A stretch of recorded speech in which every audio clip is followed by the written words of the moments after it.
Sorry, guys, I had to wait for the music to drop out. Hopefully, you guys are doing well today. It's another Wednesday, but a little different from the other ones. I try to continually push the envelope for what this is. Like I said, I am getting into further along into my speaking career, but I'm about 7 months in. So I'm still pretty young. I'm still pretty new. New addition to the mic. It's weird hearing myself so clear, but I'm excited to be here today. Like I said, normally it's an interview, but today is going to be a little different. Today we're going to be going over some frequently asked communication pain points or just issues that I commonly hear from older people um, with some of their issues or things that they don't friction points, I'll say. That's the term I want to use. I have a thing about another term that somebody else uses, but friction points. Those areas of friction in communication, we're going to down some of those into some solution strategies and just give a different perspective. That's really what I hope to offer, if anything else. Hopefully, just when you're going through these situations, if you do, you'll be able to look at them from maybe a different light because now you understand a little bit more of what those shoes feel like for the other person. So I have a list here that we curated during one of our workshops, and also stay posted. I will hopefully be having some more information on some more workshops because I love to share updates with you guys because a lot of you guys have been here for the journey, right? This is the beginning. So if you're here now, you are OG fan, I guess you can say, or wear that on your sleeve years down the line. So to kind of break down some of these points, like I said, these were all curated from actual people. These aren't just things that I looked up. And so to start, let's start with an easy one. And I went over this in the workshop as well. We're going to start with slang, the slang gap as the term that they used. Um, I'm young, so I have a very limited perspective, but so I've always been hit with the slang, I guess. So maybe it's something I'll understand a little bit more when I get older and I feel like times have passed me by. But to that point, I did delete social media um, for a couple months now, almost probably coming up on half a year, if not more. I haven't been on social media. So I do often find myself and my friends like with dance moves or trends. I'm typically a little bit behind the curve. But I don't typically know that makes me feel like I can't understand. So when you get to the other side of that, where you feel like that gap of time or that slang gap is starting to make you unable to understand, or like in the case of the one that we talked about in the workshop, the person wanted to use slang but didn't know how to approach it in a way that felt comfortable as someone a little older, right? How do you throw out a young slang and not sound like you're trying too hard? Nobody wants to be the really mom, really dad. Nobody wants to be that person. Or nobody wants to be the person that it just seems like whenever you say slang, the party stops. And everybody looks at you like, and you hear the one glass break from the kitchen. Everybody looks at you like, what did you just say? That's not for you. So what is that issue and how can it cause tension? So let's break down how it can cause tension. I think for a lot of people, it sounds funny, right? Slang, gap, oh, you just can't say certain words.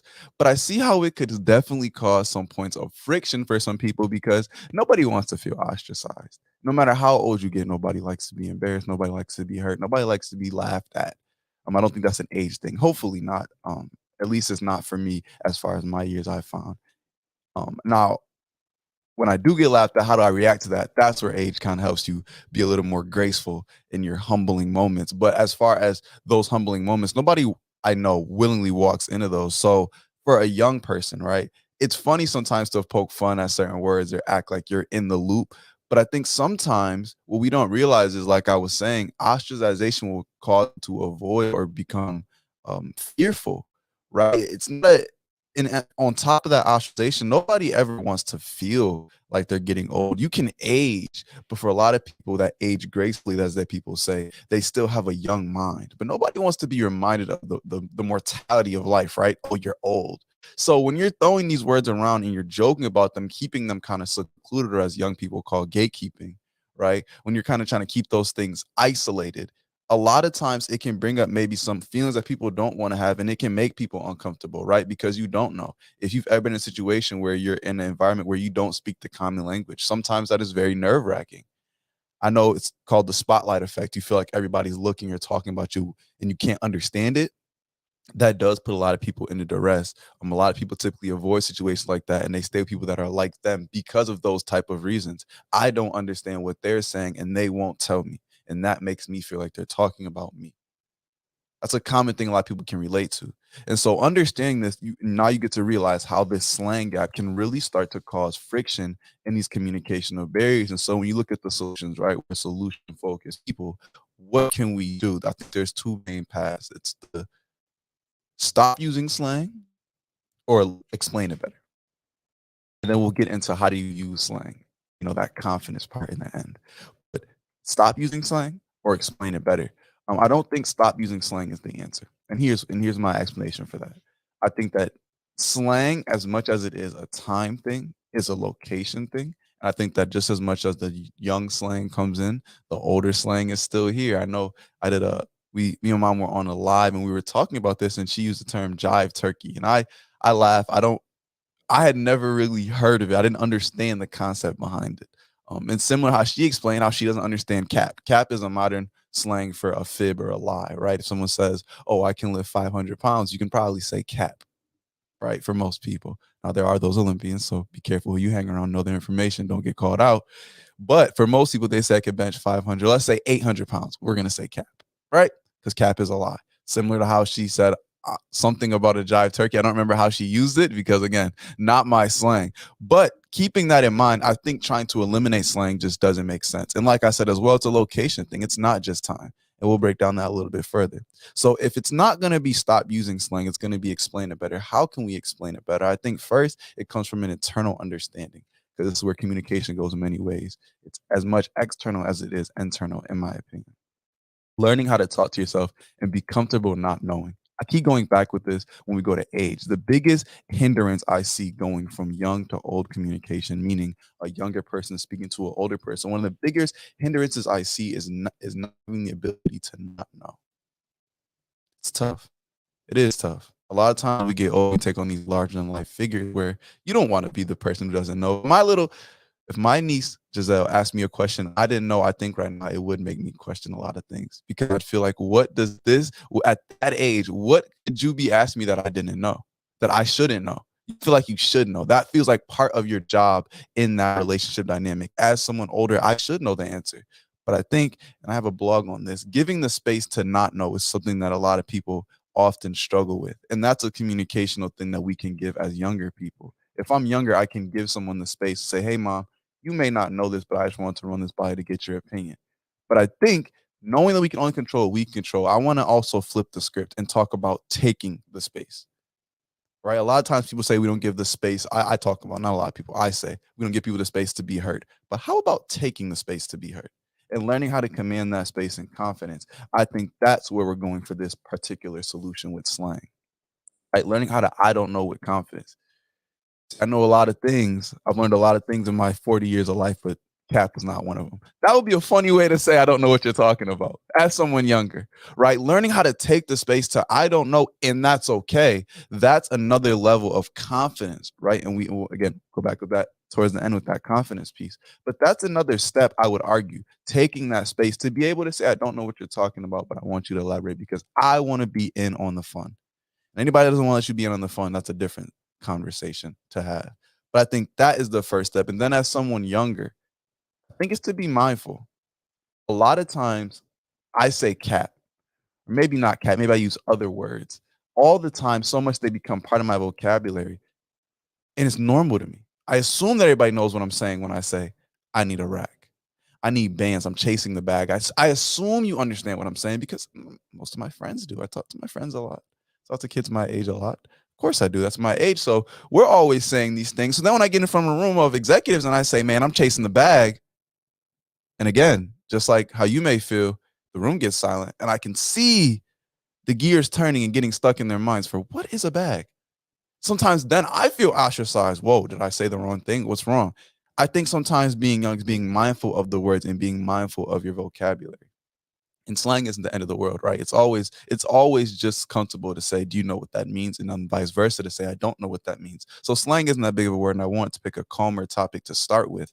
But how do we overcome slang from the older perspective, right? Because we know we're going to keep using it, and for the reasons that we just said. If you're someone who wants to keep using slang and you want to use it better, those two strategies of saying I don't know, taking that space of saying I don't know what you're talking about, but I want to know, and that same space of saying I know you may not know what I'm speaking about, so let me elaborate.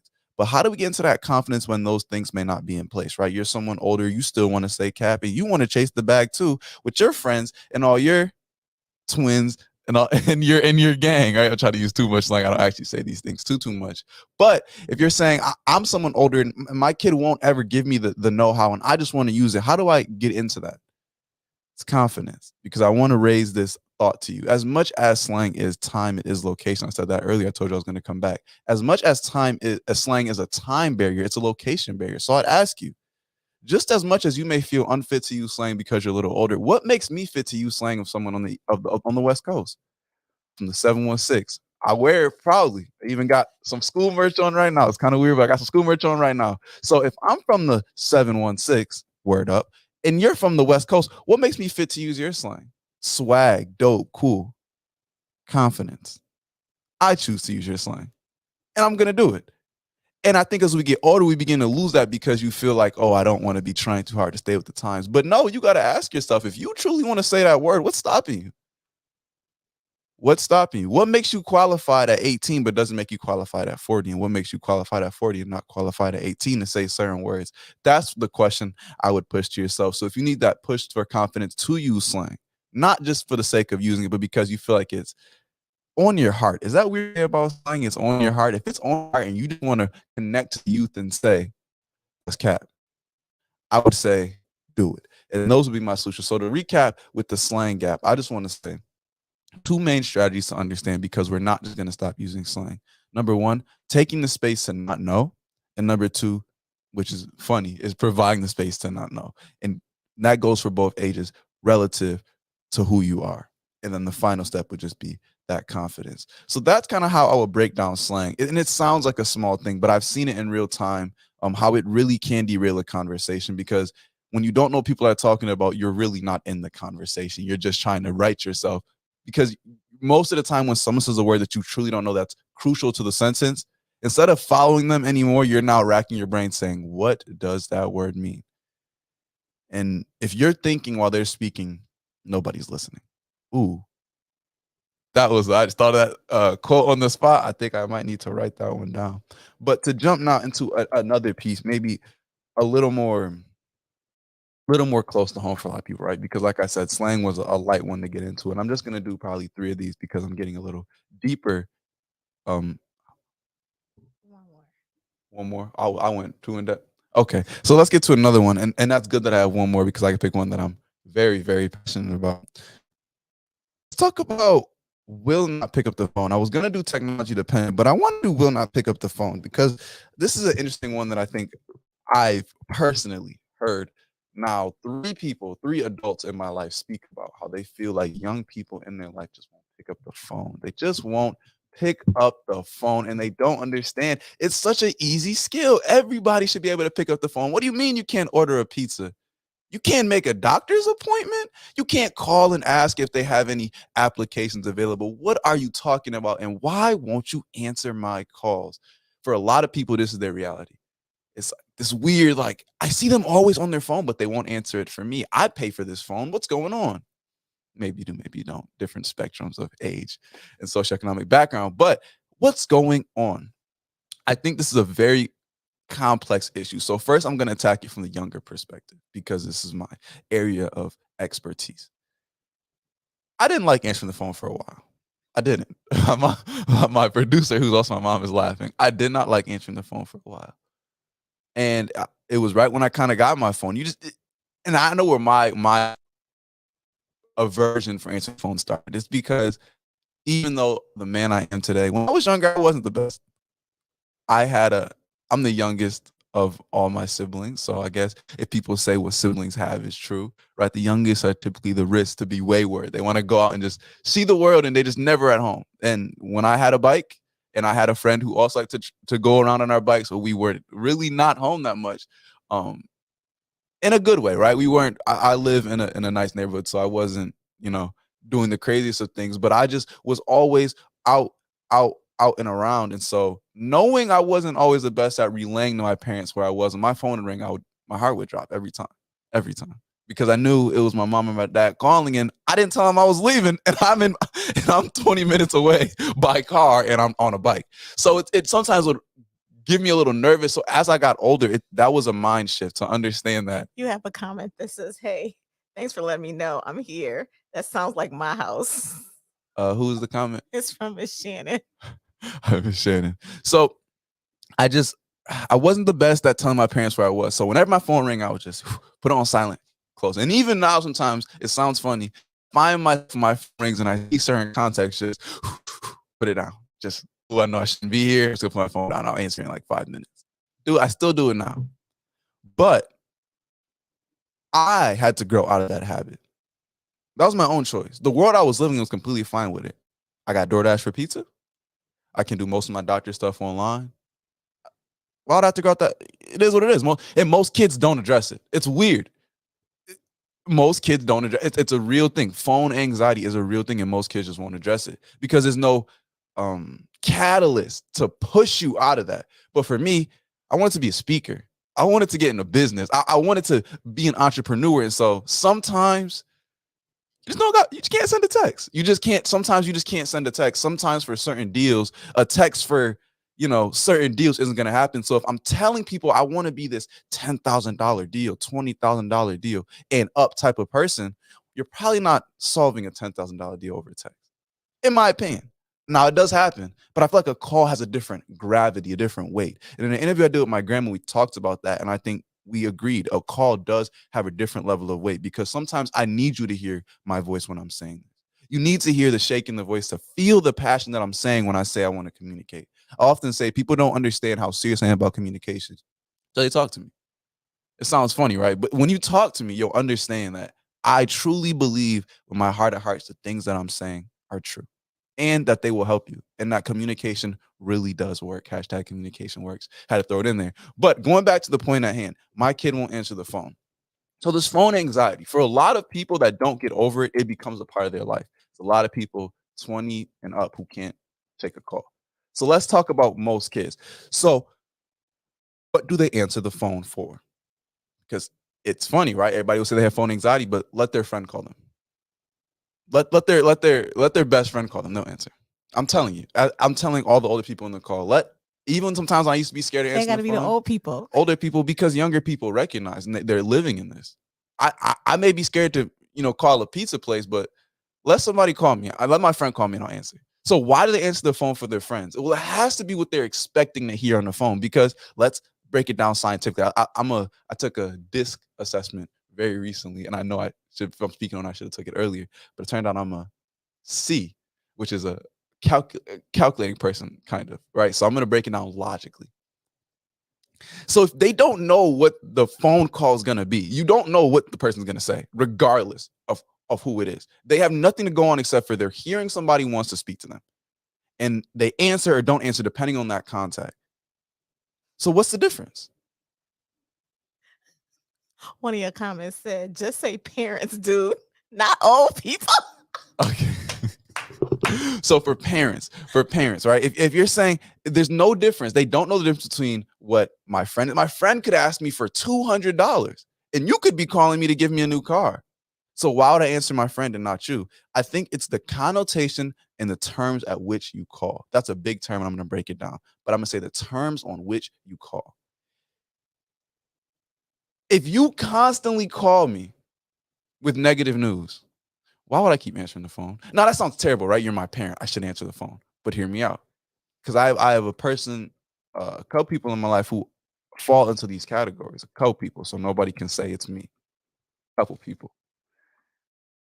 If you call me constantly for one or two issues, I can pretty much assume what the call is going to be.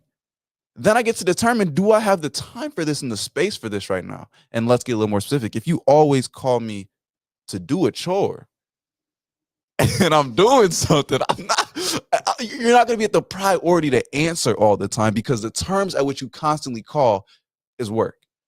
And that's fine. But if you're going to constantly call about work, then you also need to constantly call about, I appreciate the work. And a lot of people don't do the second part. You see what I'm saying? So if every time you call, and let's look at why young Austin, every time my parents would call, I knew they were calling to ask where I was. So I stopped liking to answer the phone. It's a learned response. It's a learned response. Every time my friends call me, they're calling about fun things that I like to do. So I like to answer the phone. So if your kid's constantly answering the phone, I think the first step would be to sit down and ask yourself, what do I find myself constantly calling for?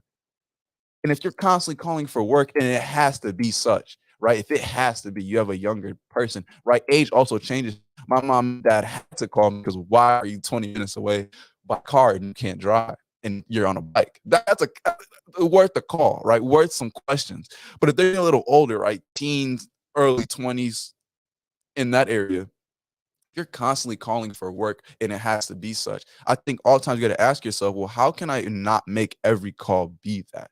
Or if it is going to be work, how can I frame it in a way where they feel the appreciation, where there's something that they want to answer the phone for? And it sounds so funny, but people do the same thing. Why don't you answer calls you don't know? Were you about to say a name? No, why don't you answer calls you don't know? Why don't you answer numbers you don't know? Because you assume what the call is going to be about. You think it's a spam caller. You think it's a spam caller. I've seen it firsthand. You think it's a spam caller and you don't answer. And people don't recognize the sameness of that. You think it's a spam caller. You think you can assume because of your pattern of what you've seen. If the last 5 times you answered the phone from a random number, it was a spam caller, you probably answered was sick. And it goes the same for people. I'm still gonna speak to you. I still got love for you. But people are, and I say this all the time. I really say this all the time. Self-preservation is a right that people actively um exercise consistently, and we can't be mad at such. And that's all I'm saying. So I think the solution of the strategy for a lot of people when it comes to why won't people answer the phone for me, I think it comes down to the terms at which you call them constantly, because it can't be a one-way relation. Just like communication is two-way, just as relationships, it can't be all give and no take, and it can't be all take and no give. And even though as a parent, it's never going to be all take and all give as a parent, or a good parent, I should say, which I'm assuming most people are. It's never going to be all give, right? You've already done so much for me, just giving me the opportunities that I've had. But that being said, moving forward, when people are talking about their time and how they take their time, most people just aren't going to spend their time constantly doing things for others when it seems like they're doing them and they're not even being appreciated. So maybe this really goes into a second point of how do we show appreciation at the homes and in workplace. And I'd love to do a interview or talk about that in depth a little bit more. But for the sake of time, I'm not going to keep going. I know the producer has a busy schedule. So no, keeping that in mind, I'm to recap, right? Because I think I talked about both points pretty in depth. And I only did 2. I planned on doing 5 when I pitched the idea, and then I was going to do 3, and now I'm doing 2 because I went, I guess, a little more in depth than I thought. And hopefully things that I was saying resonated. Hopefully I wasn't going in depth and just rambling. But to recap what I was kind of talking about today, because it was a lot, I talked about 2 main things that some people may find some friction when it comes to communicating with younger people on. 2 main areas or pain points, if you will. There's the slang gap, and there's wondering why can I seemingly not reach or get a call or get an answer from the people that I want to speak to. And especially I'm talking about the younger roles. So I guess I'm speaking more to the parents on that second piece. But what we said for these 2 pieces, I'm used to someone else. What I said was for the slang gap. I said there's 3 main strategies you can apply and the reasons behind them. I said the first one being as a parent or a mature person. Being mature is nice as well. As a parent or a more mature person, I think sometimes giving or taking the space to not know is so crucial. And the confidence and airs which you do that. As someone older, you not only, most people when you're older, the older person, they assume they control the tempo of the conversation. And maybe if you don't, take that room to not know sometimes. And then vice versa, as someone who's maybe on the younger side or more adolescent side, sometimes give that room for the older person to not know. Everybody is not going to know all the slang that we use. You don't even know it, to be honest. If I want to be really specific and talk to younger people, we don't know all the slang, to be honest. Different things mean different things. Perfect example is cold. Cold. Cold-blooded. And some young people might say, oh, she's cold.